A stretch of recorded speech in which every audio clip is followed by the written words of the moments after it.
What's going on, Jerome's? I'm all sweaty because I was either watching Randy Moss 1998 highlights or I was rolling. One of the two. But Jerome Ezekiel Cousins has, frankly, been playing some of the best ball of his career. Even though we put him on the losers list against the Giants, it is what it is. He's playing some clutch football, 8 fourth quarter, overtime, come from behind wins, game-winning drives, all that stuff. And he's been an assassin. And he's been an assassin even behind a shaky offensive line, even though it is the best of his 5 years here in Minnesota.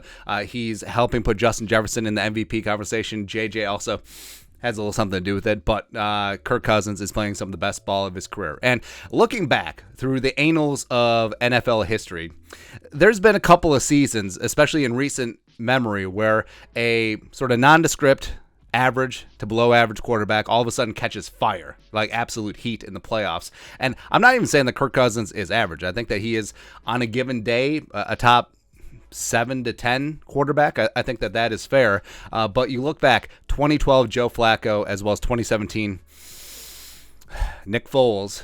I mean, they caught fire at the right time. Also, Flacco, by the way, because remember, he bet on himself. He was a free agent, and then he went on that tear, he won a Super Bowl, and then he got all of the money. All of the money. And Joe Flacco is never going to be confused with a Hall of Famer, and definitely after that Monday night debacle, I mean, Nick Foles is not either. I mean, I swear to everything that's holy, outside of 2017, Nick Foles has been one of the worst quarterbacks in the National Football League. Like, that's no cap at all. Absolutely none. But the question is, why not Kirk Cousins? Yes, the Vikings defense isn't as good as the 2012 Ravens or the 2017 Eagles. I fully understand that, but neither of these guys had Justin Jefferson either. And Kirk Cousins is a better quarterback than Flacco in 2012 and Nick Foles in 2017. So why can't Kirk Cousins just catch absolute hellfire and carry the Vikings to a Super Bowl? Woo! One time, man. And looking back, Joe Flacco, like we said, betting on himself. A magic carpet ride. This is Ray Lewis's last season.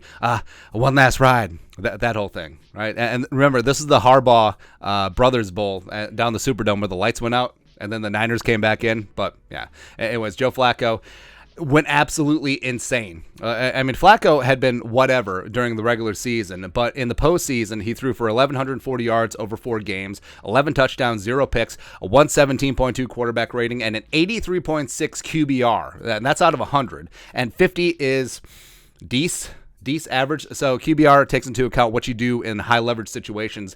And Joe Flacco was an assassin, man. Like, you remember the 2 overtime game against Denver, the Hail Flacco over Raheem Moore. And then they got it done in New England, by the way. And then they won the Super Bowl against the Niners. Flacco completes 67% of his passes, throws 3 touchdowns. It was just awesome. Just awesome, man. So then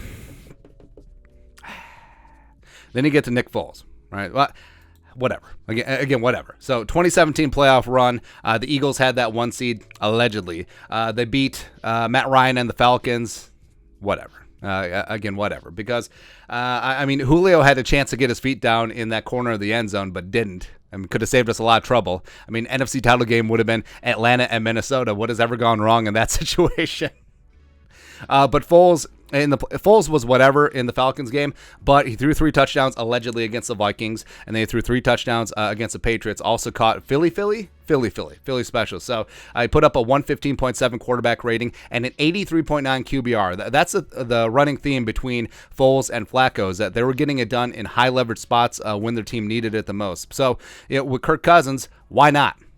Absolutely, why not? And this season, Kirk, statistically, he isn't putting up gaudy garbage time stat numbers, but he's getting it done in the clutch. And if you look, so say the Vikings end up with the 2 seed, whatever. So wild card, divisional round, NFC title game, Super Bowl. So that's 4 games. Looking back at Kirk Cousins' last 4 games, been looking pretty damn good. So he's put up a 104.1 quarterback rating.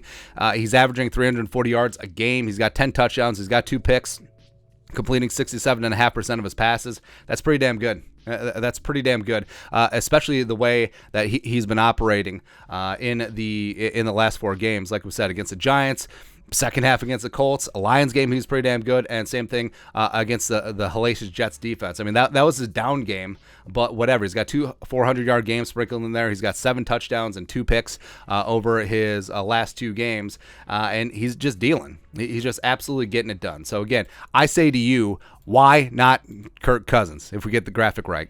Now, why not Kirk Cousins? If Nick frickin' Foles can do it and Joe frickin' Flacco can do it, why not Kirk Cousins? Just a question. And I understand. Blah, blah, blah, the defense. Blah, blah, blah, the offensive line. Blah, blah, blah, Donatello. Doesn't matter. Doesn't matter.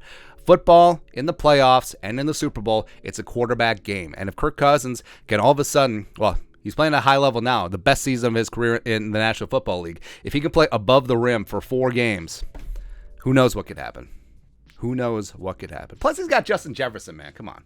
But your thoughts are thoughts. Why not Kirk Cousins? Let us know your thoughts and our thoughts in the comment section below. Subscribe for daily Vikings takes. Want to support the work? Put a little something in the Venmo. But till next time, Skull Production Value.